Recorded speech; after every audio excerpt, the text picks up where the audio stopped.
જય શ્રીમન નારાયણ. રામાનુજદાસ શ્રીમાન ગટ્ટુ વેણુગોપાલ સ્વામી દ્વારા વર્ણન કરેલ શ્રીમદ ભગવદ્ ગીતાનું ગુજરાતી ભાષાંતર હું આપને કહી રહી છું. અધ્યાય 17 શ્રદ્ધા ત્રય વિભાગ યોગ. શ્લોક 25. તત ઇતિ અનભિસંધાય ફલમ યજ્ઞ તપઃક્રિયાઃ દાનક્રિયાશ્ચ વિવિધાઃ ક્રિયન્તે મોક્ષકાંક્ષિભિઃ. ઓમ.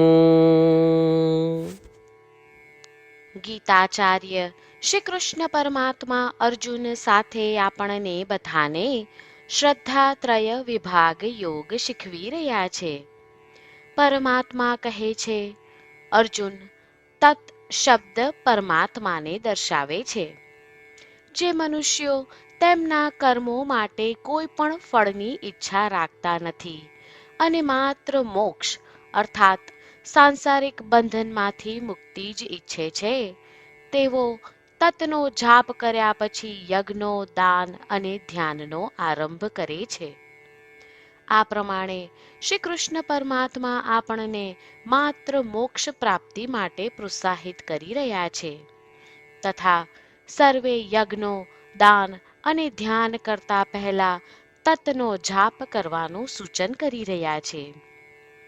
તેથી ચાલો આપણે કોઈ પણ ફળની ઈચ્છા રાખ્યા વિના આપણા કાર્યો કરવાનું આરંભ કરીએ. માત્ર મોક્ષ પ્રાપ્તિની ઈચ્છા રાખીએ અને આ માટે સર્વે વૈદિક યજ્ઞો, દાન અને ધ્યાન કરતા પહેલા આપણે તત્નો જાપ કરીએ.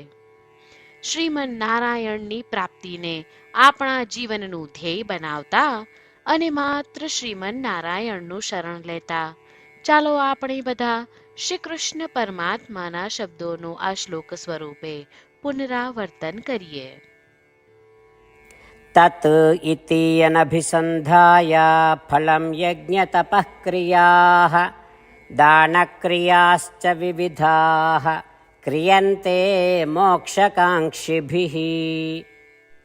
શ્રી કૃષ્ણ પરમાત્માએ આખી ભગવદ્ ગીતાનો સાર અધ્યાય 18ના શ્લોક 65 થી 70માં 8 ઉપદેશ દ્વારા કહ્યો છે. શ્રી કૃષ્ણ કહે છે, જે મારા આ 8 ઉપદેશ અનુસરે છે તે મને પ્રિય છે. એ સર્વે ભક્તોનું હું બધી જ રીતે રક્ષણ કરીશ. શ્રી કૃષ્ણ પરમાત્મા પાસેથી આખી ભગવદ્ ગીતા સાંભળ્યા પછી અર્જુન કહે છે, કરિષ્યે વચનમ તવ. એટલે, કૃષ્ણ, હું તમારી આજ્ઞાનું પાલન કરીશ. તમે કહો છો એમ કરીશ. અને આથી જ શ્રી કૃષ્ણએ દરેક પ્રકારના યશ અને વિજય અર્જુનને આપ્યા છે. તો ચાલો આપણે પણ પરમાત્માને 8 વાતો પાળવાનું વચન આપીએ. પરમાત્માને આપેલા વચનથી મોટી કોઈ પૂજા, તપ કે યજ્ઞ નથી. 8 પ્રતિજ્ઞાઓ જે આપણે લેવી જોઈએ તે હું હવે કહું છું. આપ સૌ પણ એનો મન અને હૃદયથી વિચાર કરો. આ રીતે શ્રી કૃષ્ણને વચન આપતી વખતે આપણે સૌ શ્રી કૃષ્ણની હસતી મુખમુદ્રાનો મનમાં વિચાર કરીએ અને પરમ આનંદનો અનુભવ કરીએ. જય શ્રીમન નારાયણ. આપણા 8 વચનો આ પ્રમાણે છે.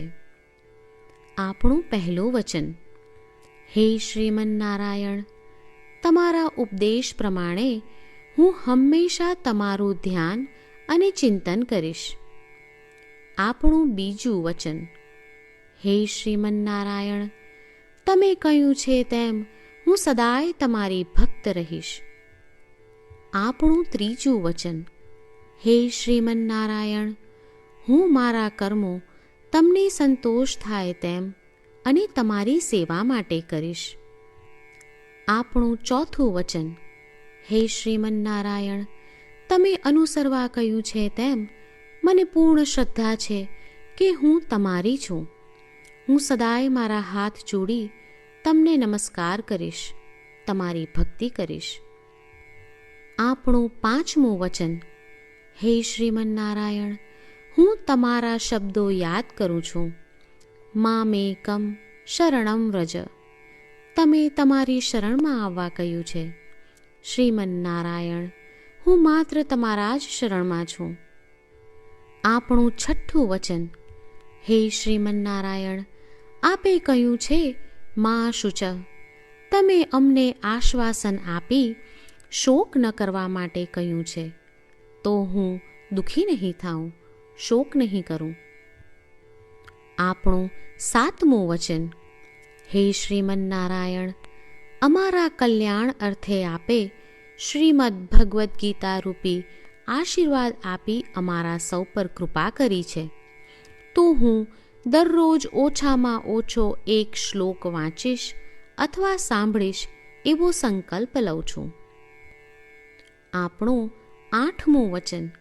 હે શ્રીમન્નારાયણ, હું ગીતાના દૈવી શબ્દો એ ભક્તો સુધી પહોંચાડવાનો પ્રયત્ન કરીશ જેઓ ગીતાથી અજાણ છે.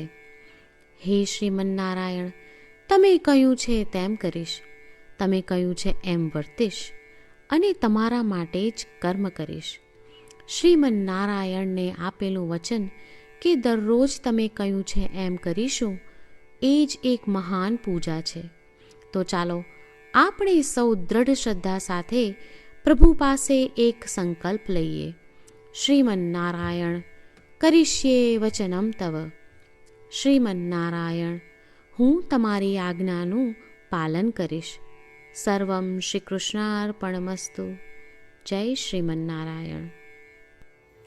તત ઇતિ અનભિસંધાય ફલમ યજ્ઞ તપઃક્રિયાઃ દાનક્રિયાશ્ચ વિવિધાઃ ક્રિયન્તે મોક્ષકાંક્ષિભિઃ.